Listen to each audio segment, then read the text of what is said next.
Okay. All right, Perea, what you gonna do? Ooh, nice move. Rodon's got the ball. Oh, men are coming. Lost it. Uh, Lost it. and he's got look, his look at, arm up look at, too. look at Roldan. He's like, my bad, guys, my bad. I Yes, it was your suck bad, Roldan. because I Yes, suck. across your body, Roldan. Come on. Oh gosh. Anywho, well, welcome back to the Sun and Tim Show. I'm Sun. He's Tim. We are going to talk more U.S. men's national team, and we're going to recap the game against Trinidad and Tobago. Yep. What do you got, Tim? Well, son, I think we talked a lot about this meaningless game, in pretty much every sense of the word. I mean, we can't really glean much out of this, can we? No. No. 7-0. Yeah, not much. Awesome. Look, yes, look, yeah, you're right. 7-0. Listen, it was great. Trinidad and Tobago, we must thank Trinidad and Tobago. We had a Serbia match planned, but because of COVID and logistics, they had to back out. Trinidad and Tobago took this game on last second notice. I mean, there were so many things going against Trinidad and Tobago. They were suspended by FIFA for financial malfeasance from March all the way, I think, until the end of November. The team had not even played a match for over a year. I mean, they were playing water breaks. Yeah, yes, there was planned water breaks, Tim. I mean, let's face it, some of the guys just met each other that weekend. I mean, you had dudes out there and, they had their spare tires and everything running out there. They were James completely Harden out of right shape. Now. Yeah, James Harden's suit. I mean, we're talking these guys. I mean, they hadn't played in over a year, Tim. So you could tell they were just jogging back. They were already winded. They were out of breath. Yeah. So it wasn't really much of a match. Well, I think it's exciting, though, son, the fact that we have played down to these types of opponents in the past.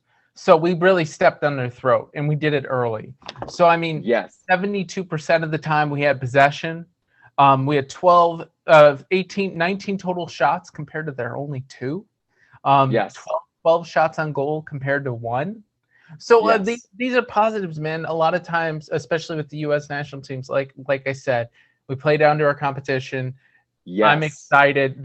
I think this is their what is that, 3rd or 4th game with 5+ goals now? Yes. So I like that. That's encouraging. That's very encouraging, Tim. And this is the thing. And you brought up such a good point about them playing down to their competition, because it was just a comfortable atmosphere for so long for the U.S. men's national team. Now it looks like they're instilling tactics. Guys are looking to step up their game. Yeah. And you could see that, we could sit here and say, yes, it was a cupcake match for us. Yes, it was that type of game for us. But however, we were also playing with our sort of reserve team as well. Yes. So it wasn't like we had our best team. Yeah, we had our MLS team out there and they all stepped up, man. So we have to give props to Greg Berhalter because there were tactics on the field. We saw that, and the guys played really well. This normally, if this was under Bruce Arena, Tim, who knows? This might have been a 3-0 game or 2-0 game. Right. So no, I mean, this is a really good sign for the U.S. men's national team. That's awesome. Okay, so I want to ask you real quick before we get into things. I think something I heard was that Trinidad and Tobago did not have their 3 best players. Yeah, that's correct. For this game. So do you think, real quick, before we get into like stock up and stock down, do you think having those 3 types of players would have affected the game, especially in terms of our defense actually having to play someone? Yeah, I mean, they would actually be challenged a whole lot more for sure. And it would have been nice if they did play, but I mean, they only had the guys that were there. But yes, you're right. It would have been great if we had their best attackers out there to maybe put it so that Aaron Long can put in some work, so that Robinson can put in some work. So that would have been good to see. Yeah, dude. All right. Well, so something we talked about, guys, is we want to do our 3 stock ups and 3 stock downs from this game, which can possibly affect who's going to play for the U.S. men's national team moving forward. Son, I want your first stock up. Okay, well, my first stock up, I'm going to cheat a little bit, Tim. I'm going to actually pick 2 guys here. I'm going to pick both Jesus Ferreira. Sorry, I'm going to pick both Jesus Ferreira and Matt Turner. And I think... Oh, the easy ones. Yes, yes. So I think Ferreira, obviously, he had a great game. I mean, he had 2 goals, he had 3 assists, he had a couple of sloppy plays, but who doesn't throughout the game of No. soccer? Everybody does. Matt Turner saved the PK.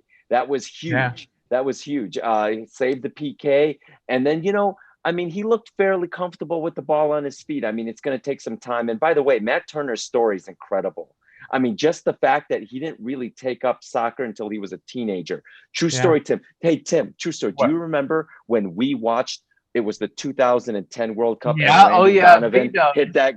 You remember that? And we went crazy. Well, Yes. apparently that goal that Landon Donovan scored also inspired Matt Turner to bypass baseball and be a No. soccer player. Yes, which was awesome to No. hear. Yes. So Matt Turner was like a 15-year-old kid, baseball prodigy at the time, watched that match and What? said, I want to play for the U.S. men's national team. The So only guy in America who says that. welcome aboard, man. Welcome aboard, Matt Turner.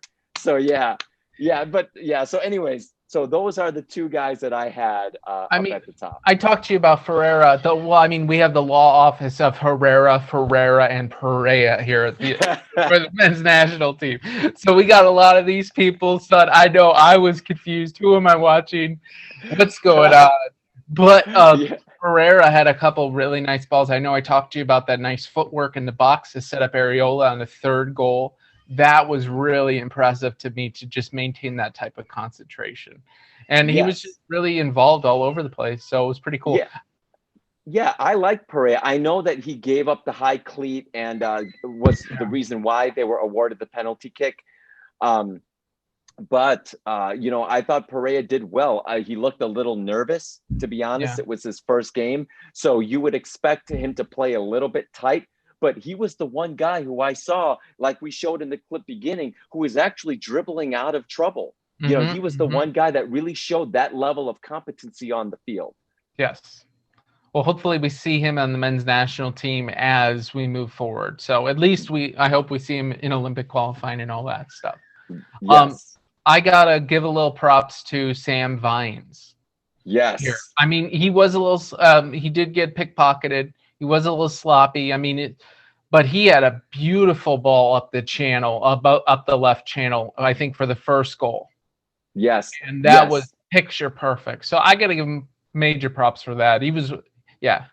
There is one guy I do want to spotlight, Tim, and that's a guy that we have sort of trashed before, but I think we need to give him props today, and that is Aaron Long. Yeah. So right quick, I want to show a couple of videos right now that showcase some of the things that I liked about him in this game. Okay, so you can see he gets the ball played back here, and he just drops in a really nice ball to Sam Vines here, who Dude, that's beautiful. just a little bit. And then, of course, Leggett gets his pocket cleaned right here because he had a bad touch. Ooh. And now you see Long track back. And you notice how he's backing up. He's marking that player, making that run in front. And then he gets that ball, clears it out, and we're out of danger. That ball reminded me of Mitch Trubisky's touchdown to Allen Robinson in the 2018 wild card game. It was perfectly placed right down the sideline. That was a beautiful ball. It was a nice ball. This was absolutely my favorite pass here. You can see he gets it behind the midline, and he just clips it right on the money to Vines. And now we're on the attack. Of course, here comes Leggett, gets his pocket cleaned again. It was that was the kind of day it was for Sebi Leggett. Yeah. But I mean, those sorts of plays I thought were terrific, made by Aaron Long. Yes. Okay, but of course, this can't be an Aaron Long highlight video without a Son and Tim Aaron Long play. So, and here's Aaron Long playing this to Paul Areola. Apparently, he's 20 feet tall. I mean, he's a giant. Yeah, Paul Areola gives him the thumbs up too, but he's like, dude, you missed me by like 20 feet on that play. But good job, yeah. Anyways, I mean, of course, Aaron Long had a really, really good game, Tim. He looked comfortable on the ball. Sure, he wasn't pressured a whole lot, but still, there was an opponent in front of him. If he can ping balls like that on the money to a guy like Sam Vines, Tim, there's no reason why he can't be on the senior team roster come World Cup time. I mean, I think we need to see it now against higher level competition. But if this is the Aaron Long we're going to get, I mean, I kind of like it. I think it's good. I think it's good for our team. It was Trinidad and Tobago. Okay, fine. Okay, fine. Wait. You're right. You're right. Okay. I respect that 100%. Yes, let's definitely wait because let's face it, Tim, we both have scars from 2019 against Mexico in the Gold Cup. So we don't talk about that, son. Okay, we won't let Aaron Long off the hook just yet. But that name is still scarring. I feel like Skip Bayless when it comes to number 2, and then he finally came out and called him Kawhi Leonard. Refused to call him his name for years. Okay, fair enough. So on that note, maybe we should go to our down 3, huh? All right. So I got 2 of them. Number 1, where was the ghost of Kellen Acosta? I don't know. It was so bad, Tim. During the run of play when I was watching the match, Kellen Acosta would appear on the screen. I'd be like, who's that? Who's 10? Oh, crap, that's Acosta. I'm going, where the hell has he been the whole game? This guy, how can you disappear, Tim, in a 7-0 game? Exactly. Come on, Acosta. Come on. You got the participation trophy. I'm also disappointed in Legit. I was expecting a lot more. We just showed 2 real sloppy pickpockets right there. He didn't have a lot of great plays in this game. I really, like I said, I expect a lot more from him. That's true. And I think this is one of those cases, again, where we always talk about how the U.S. men's national team plays down to their competition or whatever. Unfortunately, I think, maybe Sebi Legit, he just had an off game, because normally he's so clean and tidy on the ball that this time it was odd to see him get picked so cleanly. It's like, oh, okay. But overall, I thought, I'm like, he did okay. I mean, he wasn't, I mean, did I think did his stock drop from potentially missing out on the 2022 team going to Qatar? I don't think so. So that's why I'm going to say. Let's reserve judgment. I'm going to reserve judgment on this one because I don't think his stock dropped low enough to the point where he won't get the consideration for that senior team. Well, he's got favor with his coach anyway. Yeah, that's true. Here's one guy that I thought didn't have a very good game or very good half, and that was Jackson Ewell. So if you want to talk about guys that were getting picked, he was a guy that was getting picked. There were a couple of times where he just did not look comfortable. He was playing. I think he was playing in the 6th role, and he had a handful of bad touches. Only played the first half, and he was done. I mean, like Jackson Ewell is a guy who has to make a statement, especially against this opponent. He's got to come out and prove why he belongs on that Olympic team. So that's a case where it's like, dude, you have to show out a little bit more because Guadalajara is coming up in a month and a half, and you've got to deliver the goods. Yep. So that's one guy that I'm like, I wish there was a better performance out of Ewell. Yep. All right, and we got to talk lastly about, and this is about our favorite Rodon. One positive, son. He did not start. Sure, he did not start. So positives. Okay. Positives. Okay. That's my only positive. That's the only positive? Yeah, okay. I would accept that. Listen, this guy's proved time and time again that he can't dribble or get out of tight spaces. Yeah. We showed that clip. We showed that clip in the beginning for fun, but that is typical Christian Roldan. If he can't dribble out of tight spaces playing an attacking midfielder role against Trinidad and Tobago. Now, I understood Trinidad and Tobago bunkered down a little bit more in the second half. They were getting killed. They're like, we don't want this to turn into a 12-0 game. So they made the spaces a little bit tighter in the second half, but still, it's Trinidad and Tobago. Their best teams weren't there. They were not fit. You should have been able to be a lot more successful getting balls, playing dangerous balls into the box. Did none of that. So this is what we would expect. So hopefully Christian Roldan, who is not a U23 player, probably, I think this might be the last time we see him wear the U.S. men's national team shirt, Tim. I mean, you can't play like that against Trinidad and Tobago. No. And expect to be on what, maybe the Gold Cup roster as a reserve.